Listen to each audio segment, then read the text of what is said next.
Olá, estamos mais uma vez aqui para mais uma videoaula. Já estamos na última lição do trimestre. Estamos estudando o livro de 1 Coríntios, esse livro que é riquíssimo. E hoje nós temos por tema plano e saudação final. E é justamente 1 Coríntios 16 que estudaremos o último capítulo do livro de 1 Coríntios. O textuário vai dizer: sede vigilantes, permanecei firmes na fé, portai-vos varonilmente, fortalecei-vos. 1 Coríntios, capítulo 16, versículo 13. A verdade prática vai dizer: ser cristão é seguir as pegadas do Cristo ressurreto, confiando nele que tem todo o poder nos céus e na terra. Bem, para nós começarmos hoje a nossa lição, nós vamos fazer só um retrospecto, um pequeno resumido retrospecto. Nós estamos estudando o último capítulo de 1 Coríntios, que é o capítulo 16, esse livro que foi escrito pelo apóstolo Paulo, como nós já bem vimos, e ele foi escrito à igreja de Corinto. Ele tinha como destinatário, como destino a igreja de Corinto. Essa igreja que ficava justamente na cidade de Corinto, era uma cidade que tinha um porto comercial muito grande, e lá acontecia e tinha um grande comércio, era uma das cidades mais importantes ali da Acácia, o que tornava aquela cidade muito importante. Outro ponto também que é interessante destacar é que ali reinava uma imoralidade e uma idolatria muito grande por parte do povo de Corinto. E a maioria dos cristãos que formavam aquela igreja eram gentios. Paulo deixou aquela igreja ali, a grande maioria dela era formada por gentios. O propósito dessa carta era justamente identificar os problemas que haviam ali dentro daquela igreja e não apenas identificar esses problemas, mas também levar uma solução para esses problemas, tentando mostrar e tentando ensinar para o povo, para os cristãos ali de Corinto, como é que eles deveriam viver agora que eles estão seguindo a Cristo no meio de uma sociedade corrupta, porque Corinto continuava corrupta, continuava tendo muita imoralidade, continuava tendo muita idolatria. Então Paulo manda essa carta com recomendações para o povo aprender a viver no meio daquela sociedade corrupta. E aí a gente puxa um gancho que essa carta foi escrita exclusivamente para a igreja de Corinto, mas que ela é muito atual, ela serve para toda a igreja do mundo inteiro nos dias atuais, porque ela trata de temas muito atuais, e não é mera coincidência que hoje nós também vivemos no meio de uma sociedade muito corrupta, onde há muita imoralidade, onde há muita idolatria, e nós também temos que continuar aprendendo, revisando e voltando à memória como nós devemos, nós como cristãos verdadeiros, devemos nos portar diante dessa sociedade. Na introdução, nós também vamos encontrar o autor da revista. Ele faz uma observação bem interessante, que ele vai falar da transição do capítulo 15 para o capítulo 16. Nós já estudamos o capítulo 15 e a gente vai notar que tem uma transição muito evidente aqui, porque no capítulo 15, o apóstolo Paulo está falando da ressurreição dos mortos, ele está falando da ressurreição de Cristo, ele vai estar falando ali também da vitória de Cristo sobre a morte, e de repente ele termina o capítulo 15 falando disso e ele começa a falar das coisas da terra. Então é como se ele estivesse falando do céu e de repente começasse a falar só de coisas terrenas. Só para a gente ter uma ideia, ó, o último versículo do capítulo 15, ele diz assim, ó: portanto, queridos irmãos, continuem fortes e firmes, continuem ocupados no trabalho do Senhor, pois vocês sabem que todo o seu esforço nesse trabalho traz sempre proveito. Então ele está dizendo para o povo continuar fazendo obra de Deus, porque tudo que eles faziam não era vão, tinha uma recompensa no Senhor. Aí ele para e de repente no capítulo 16 ele já muda completamente de assunto das coisas do céu, ele passa a falar das coisas da terra. Aqui olha o versículo 1 que diz: agora eu vou tratar do dinheiro para ajudar o povo de Deus da Judéia. Veja que essa transição do capítulo 15 para o capítulo 16, ela muda muito do céu para a terra. Mas aí é interessante a gente notar que tudo tem um aprendizado, toda a palavra de Deus ela é rica em aprendizado e ensinamento para nós, e a gente acredita que Paulo queria sim passar uma mensagem para nós com essa mudança de assuntos celestiais para assuntos terrenos.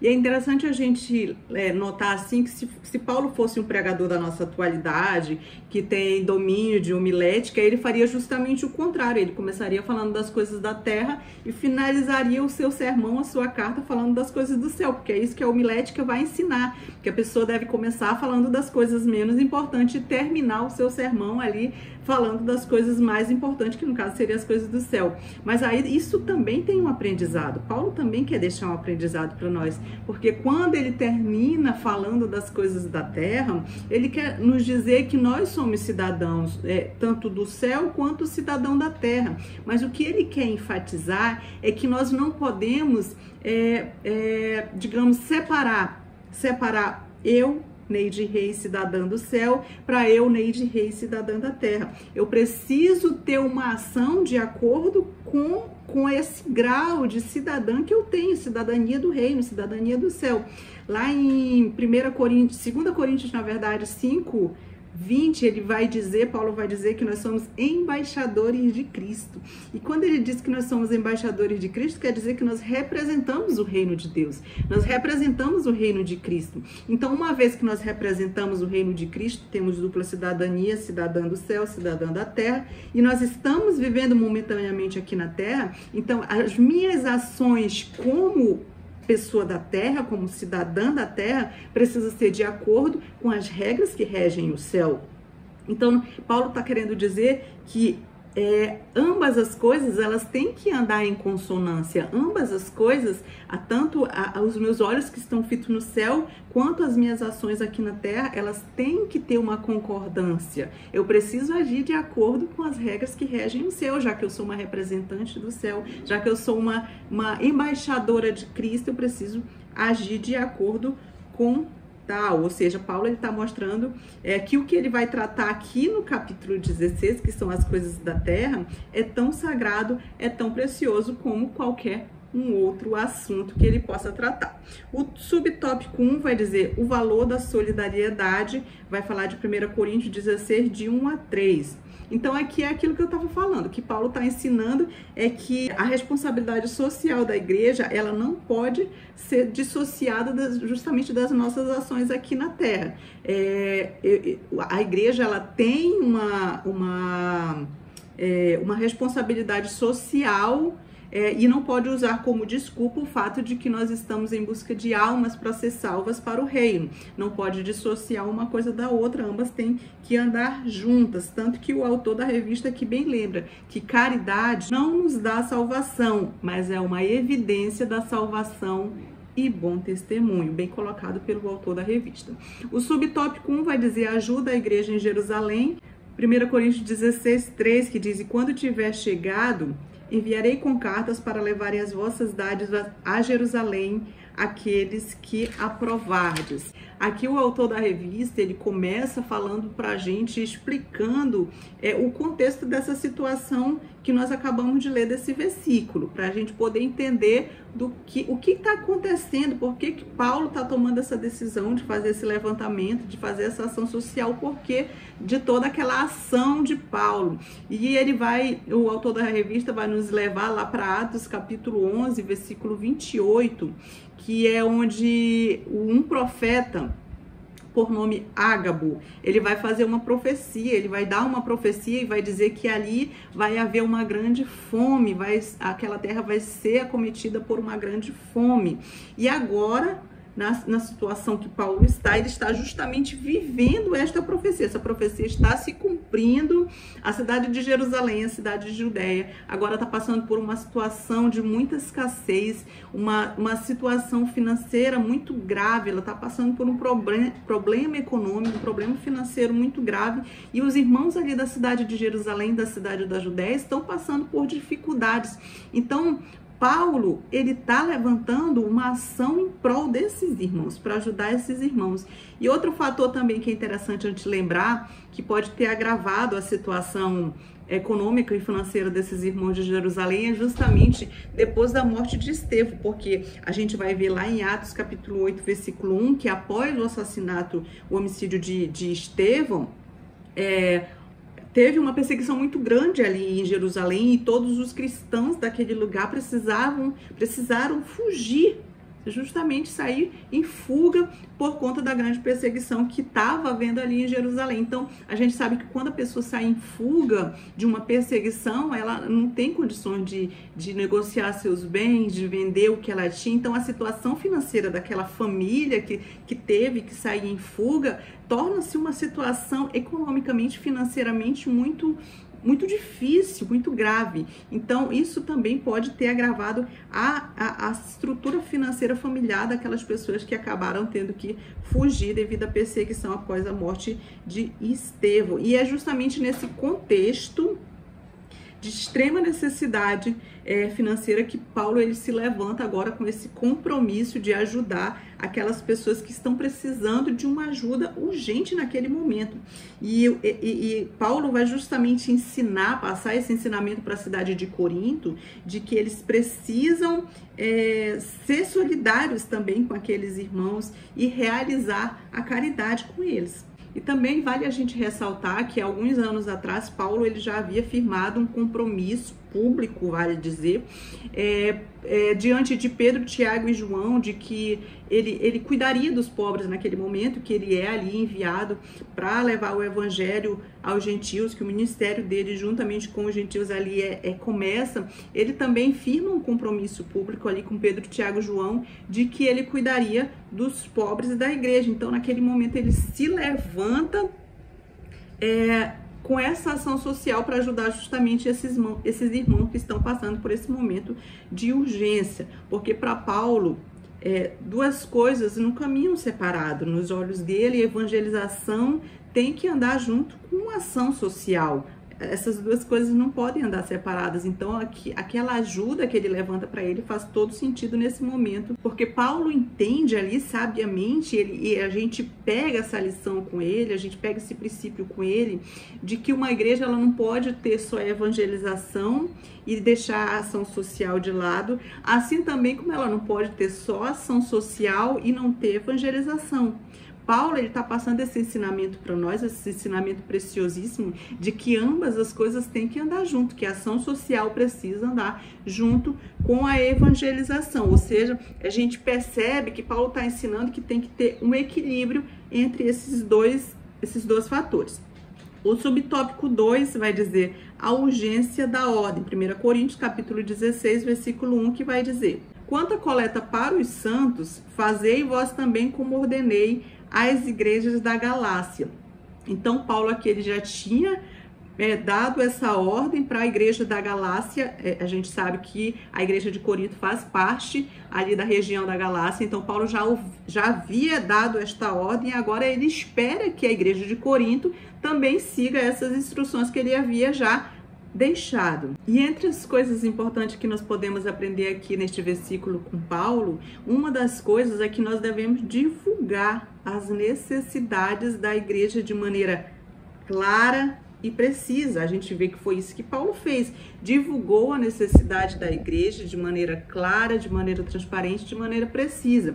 E também outra coisa que a gente aprende é que Paulo, quando ele vai falar a respeito de dinheiro, ele não fala com nenhum constrangimento, com dedos, com medo da pessoa não entender, não. Ele fala de maneira clara, ele fala de maneira direta, e até mais do que diretamente, ele fala até de maneira autoritária. E uma coisa interessante é que quando ele vai falar da coleta para os santos, note que ele não fala que é por qualquer razão, é para a igreja de Jerusalém, a igreja pobre de Jerusalém, ou seja, ele deixa clara essa informação para que é que ele está pedindo esse dinheiro. Esse dinheiro é para os santos da igreja pobre de Jerusalém que está passando por essa situação econômica difícil. Então, ele deixa clara o motivo de ele estar precisando daquele dinheiro. Ele pede o dinheiro e diz para que será usado aquele dinheiro. Em seguida, fazei vós também, ele não diz como pedir, mas ele diz como ordenei. Fazei vós também como ordenei, ou seja, uma ordem que Paulo está dando aqui às igrejas da Galácia, que ele gostaria que a igreja de Corinto também seguisse. E a gente aprende esse princípio com Paulo, que ele está nos ensinando aqui que pedir dinheiro de maneira ética, pedir dinheiro de maneira correta, de maneira clara, é biblicamente moral, é correto, tanto que a palavra de Deus diz que é melhor dar do que receber. E é interessante frisar que Paulo ele não tinha essa preocupação, esse medo, esse trauma de pedir dinheiro da igreja, porque ele sabe que ele está passando um precioso ensinamento para aqueles irmãos. Ele está passando uma lição para aqueles irmãos. Ele está fazendo esse levantamento de recursos para suprir uma necessidade urgente de irmãos na fé que estão passando por uma crise financeira. Então, na verdade, quando ele dá todas as instruções, ele também está dando uma lição para esta igreja que quando eles verem irmãos na fé passando por dificuldades, passando por privações, que eles devem ajudar, que eles devem fazer algo em favor daqueles irmãos. E assim, Paulo ele nos ensina que uma igreja deve sim esforçar-se para que haja uma evangelização, mas que também possa haver uma ação social para ajudar justamente essas pessoas que venham a estar necessitadas. E o interessante é que a palavra de Deus é um livro tão completo, é um livro tão rico em detalhes, que a gente nota que na palavra de Deus tem um círculo de prioridades quando se trata de ajudar, quando se trata de contribuir. A gente vê que tem esse ciclo de prioridade. E a gente pode começar citando 1 Timóteo 5:8, que é quando vai falar que se você não cuida das pessoas da sua própria casa, você é pior do que o incrédulo. Então aqui ele está dizendo que não adianta nada você ser generoso, ajudando pessoas de fora, ajudando outras pessoas necessitadas, quando dentro da sua casa as pessoas que estão debaixo da sua responsabilidade estão passando necessidade. Então ele está dizendo que aqui tem um ciclo de prioridade. Nessa linha de ajuda, de ação social que ele está aqui orientando os irmãos, ele também orienta desse ciclo de prioridades. Primeiros da sua casa. Em segundo lugar, ele vai fazer outra listagem. Ele vai dizer que depois nós devemos ajudar aqueles que são os nossos irmãos na fé. E depois as outras pessoas. Então a gente vê que a palavra de Deus é perfeita. A contribuição, essa ajuda, ela também tem um círculo de prioridade que nós devemos observar e seguir. Então esse é o princípio que Paulo aqui ele está nos ensinando, que nós não podemos só receber, que nós também precisamos contribuir, nós também precisamos ajudar os irmãos que estão precisando, os irmãos que estão passando por situações financeiras difíceis. O subtópico 13 vai dizer o primeiro dia, 1 Coríntios, capítulo 16, versículo 2. No primeiro dia da semana, cada um de vós ponha de parte em casa, conforme a sua prosperidade, e vá juntando para que se não façam coletas quando eu for. Interessante aqui que Paulo ele está nos ensinando que ofertar, que dar, é um ato de adoração. Por isso que ele está vinculando justamente ao primeiro dia da semana. Porque como nós sabemos, após a ressurreição de Jesus, os cristãos daquela época, eles passaram a cultuar o Senhor no primeiro dia da semana, no domingo. Então, Paulo está dizendo que quando a igreja fosse se reunir para cultuar, que ela já justamente levasse essa contribuição, porque essa contribuição já seria uma forma de adoração. Como nós podemos confirmar aqui em Provérbios capítulo 3, versículo 9, que diz: adore a Deus, oferecendo-lhe o que a sua terra produz de melhor. Então, aqui é o que Paulo está ensinando, que a nossa oferta, ela é um tipo de adoração, ela é uma forma de adoração a Deus. Então, se nós ofertamos, se nós contribuímos como um peso, se nós contribuímos como uma obrigação, como algo que nos pesa, que nos faz triste, que está doendo em nós, então a gente está ofertando da maneira errada. Se aquilo não está nos causando alegria, não está nos causando felicidade, não está nos causando devoção, então nós não entendemos o verdadeiro significado de ofertar. E interessante que Paulo aqui ele vai nos ensinar o significado de ofertar de uma maneira muito bonita, como se fosse realmente um sacrifício a Deus, com o entendimento de que é uma adoração a Deus. Que vamos ler aqui Filipenses capítulo 4, versículo 18, que vai dizer: aqui está o meu recibo de tudo que vocês me enviaram e que foi mais do que necessário. Isso é Paulo dizendo: tenho tudo o que preciso, especialmente agora que Epafrodito me trouxe as coisas que vocês mandaram, as quais são como um perfume suave oferecido a Deus, um sacrifício que ele aceita e que lhe agrada. Olha o que Paulo está dizendo. Ele está recebendo aqui a ajuda dos irmãos que enviaram para ele através do Epafrodito, enviaram aquela ajuda financeira, de repente, aquela ajuda que ele estava precisando, ele está recebendo ali, e ele fala que aquela oferta que os irmãos deram, que aquela ajuda financeira, que aquela ação social que aqueles irmãos fizeram para ajudar ele, diz que são como um perfume suave oferecido a Deus, um sacrifício que ele aceita e que lhe agrada. Então, se a gente começar a entender a oferta, a contribuição, a ação social dessa forma, como algo que agrada a Deus, como uma forma de culto a Deus, a gente vai começar a ofertar de maneira diferente, entendendo o verdadeiro significado de oferta. Outro princípio importante que Paulo ele vai nos ensinar aqui nesse versículo é que nós devemos ofertar, nós devemos ali contribuir de maneira sistemática, tanto que ele fala, no primeiro dia da semana, cada um põe a parte em casa. Ou seja, já tire esse dia que você vai adorar e já leve essa contribuição como forma de adoração a Deus todo domingo, que é o dia que você vai cultuar. Faça isso sistematicamente, faça isso regularmente. Não deixe para pegar quando eu chegar e você não ter de onde tirar e se agoniar e de repente não poder contribuir. Não, faça sistematicamente, faça regularmente. Porque se você for esperar sobrar para você contribuir, provavelmente você nunca vai contribuir. Se você esperar ter uma grande quantia na sua conta para você começar a contribuir, ajudar alguém, provavelmente você vai passar pela vida sem ter socorrido ninguém, nenhum irmão necessitado.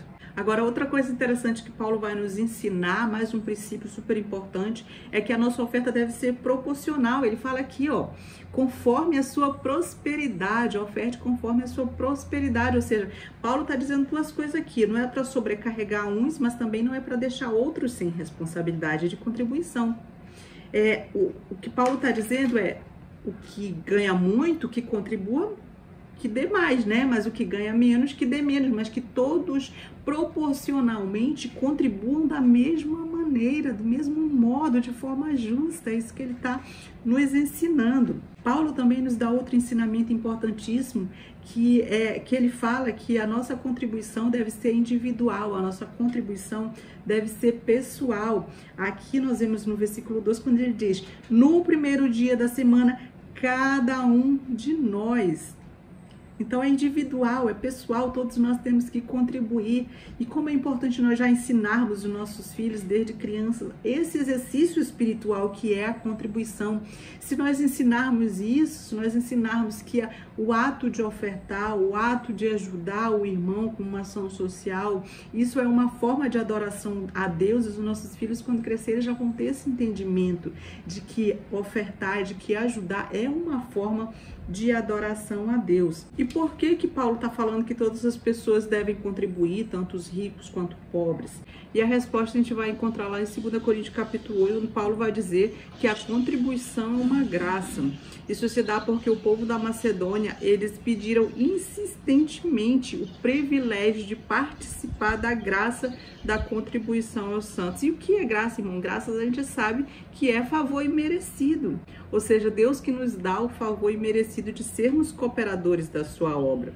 E quando nós entendemos isso, quando nós entendemos que contribuir é graça de Deus, é privilégio de Deus, que Deus nos dá, nós entendemos porque Paulo ensina que cada um deve contribuir pessoal e individualmente. E outro ponto que é bem interessante é que o autor da revista que ele vai abordar é que Paulo ele aborda todo esse tema de arrecadação, de levantamento desses valores para ajudar justamente esses irmãos necessitados.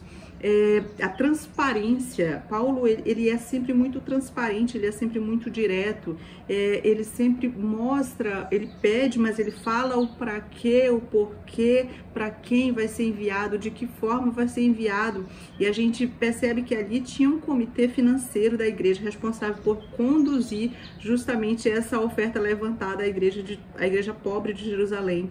E Paulo ele iria escrever uma carta encaminhando aqueles irmãos com a oferta levantada. Então a gente nota que Paulo, ele faz questão de deixar tudo muito transparente, de deixar tudo muito claro, para não haver nenhuma interrogação na mente dos irmãos de para onde foi o dinheiro, com o que foi usado. A gente vê que Paulo, ele não deixa brecha para isso.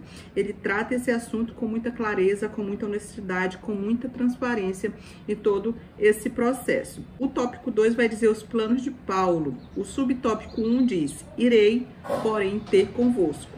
1 Coríntios 16:5, que vai dizer: irei ter convosco por ocasião da minha passagem pela Macedônia, porque devo percorrer a Macedônia.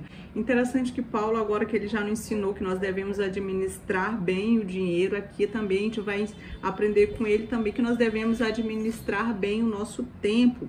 Paulo, ele busca administrar bem o tempo dele, tanto que na carta aos Efésios, capítulo 5, versículo 15, ele vai dizer: vede prudentemente como andais, não como nécios, e sim como sábios, remindo o tempo, porque os dias são maus. Ou seja, ele está dizendo para nós aproveitarmos bem todas as oportunidades que nós temos. O subtópico 2 vai dizer longo tempo em Corinto e Éfeso. 1 Coríntios, capítulo 16, 7 e 8, que diz: porque não quero agora ver-vos apenas de passagem, pois espero permanecer convosco algum tempo, se o Senhor permitir. Agora Paulo, ele começa a contar ali para os irmãos de Corinto os planos dele. A gente percebe que Paulo, ele tem planos, ele tem projetos, ele tem uma agenda, e ele começa a contar ali para os irmãos que nessa agenda dele inclui visitar eles, inclui passar por lá e passar a ficar um bom tempo com eles. Mas outra coisa bem interessante, que é bonito, que o apóstolo Paulo aqui ele nos ensina um outro princípio, é que ao mesmo tempo que ele tem uma agenda, ao mesmo tempo que ele tem um plano, um projeto, ele reconhece que esses planos só serão possíveis se Deus permitir. Ou seja, ele coloca os projetos dele, ele coloca os planos dele debaixo da vontade de Deus. Ou seja, nós devemos fazer sim os nossos planos, nós devemos ter a nossa agenda, os nossos projetos, mas o fato de termos planos não quer dizer que nós não vamos submeter eles à direção de Deus. Lá em Tiago, capítulo 4, 13 e 15, quando Paulo diz que nenhum de nós deve vaidosamente dizer: hoje ou amanhã iremos a tal cidade e ali ficaremos, ou um ano fazendo negócios e ganhar muito dinheiro. Não é assim, Paulo fala. Diga: se Deus quiser, estaremos vivos e faremos isso ou aquilo. Ou seja, aqui em Tiago, Paulo já está ensinando que nós devemos fazer sim planos, que nós devemos ter nossa agenda, que nós devemos ter nossos projetos, nossos sonhos, mas que tudo isso deve estar debaixo da vontade de Deus. E ele tanto ensina como ele coloca em prática aqui nesse momento, quando ele está escrevendo a carta ao povo de Corinto. O subtópico 3 vai dizer: uma porta grande se abriu. 1 Coríntios 16, 9, que diz: porque uma porta grande e oportuna para o trabalho se me abriu, e há muitos adversários. Agora, uma coisa interessante que a gente nota aqui que Paulo faz é que ele coloca duas coisas bem distintas, duas coisas bem diferentes lado a lado, que é oportunidade e dificuldade. Porque quando a gente fala em oportunidade, quando a gente fala de uma porta que se abriu, a gente imagina que essa oportunidade vai vir com muita facilidade. Mas aqui Paulo, ele coloca coisas muito opostas, oportunidade e dificuldade. E normalmente nós às vezes deixamos passar algumas portas que Deus abre porque nós não reconhecemos essas portas que foram abertas por Deus, porque a gente tem esse pensamento de que oportunidades, de que portas abertas por Deus, elas não vêm com dificuldades. Já que Deus abriu, é só eu entrar e eu não preciso fazer esforço nenhum. E aqui Paulo está dizendo que não, que a porta foi aberta, a oportunidade está ali, mas que ele tem adversários, que ele tem dificuldades, que ele tem que enfrentar essas dificuldades. E quais eram essas dificuldades que Paulo ali iria enfrentar? A gente pode citar algumas, por exemplo, a oposição espiritual, porque a cidade ali de Éfeso era uma cidade marcada por ocultismo, era uma cidade marcada por feitiçaria, tanto que quando aquele povo aceitou a Jesus, eles foram às praças e queimaram seus livros de feitiçaria, queimaram seus livros de magia. Então ali tinha uma oposição espiritual muito grande. Outra oposição que Paulo enfrentou foi a oposição dos ourives. Os ourives, que eram os que fabricavam imagens, inclusive da deusa Diana, onde o comércio era muito forte ali. Eles viram uma queda brusca da venda desses produtos de idolatria, devido às pessoas estarem ali seguindo a Cristo. Eles estavam abandonando seus ídolos, então teve uma queda muito grande na venda, e Paulo teve essa oposição dessas pessoas também. Então, ao mesmo tempo que Paulo é encurralado a oposição por adversários, ele diz: uma grande porta se me abriu e eu vou ficar em Éfeso. Com isso, Paulo ele traz esse ensinamento muito precioso para nós, que quando Deus abre uma porta não é sinônimo de facilidade, não quer dizer que você não precisa fazer nada, que não precisa fazer nenhum esforço, que não precisa mais se mover. Pelo contrário, ou seja, são oportunidades de Deus, mas oportunidades com dificuldades, oportunidades com adversários, conforme Paulo ali está relatando. E Paulo vai aproveitar essa porta que Deus havia aberto ali, essa grande porta, essa grande oportunidade, e a palavra de Deus vai contar que Paulo ali naquela cidade, ele impôs a mão sobre alguns moradores e alguns daqueles moradores foram batizados no Espírito Santo e falaram em novas línguas. Então, Paulo aproveitou aquela porta que se abriu e ele agarrou com unhas e dentes e ele foi corajoso. Agora imagine se Paulo tivesse ficado com medo, se tivesse fugido, se não tivesse reconhecido aquela porta como uma oportunidade que Deus estava dando, uma porta aberta ali da parte de Deus. Por isso que a palavra de Deus vai dizer: não te mandei eu ser forte e corajoso. Então nós devemos ter esse discernimento espiritual para reconhecer as portas que Deus abre diante de nós e reconhecer e saber que podem vir com dificuldades, mas que nós devemos ser fortes, nós devemos ser corajosos, nós devemos nos manter firmes e continuar ali fazendo a obra do Senhor.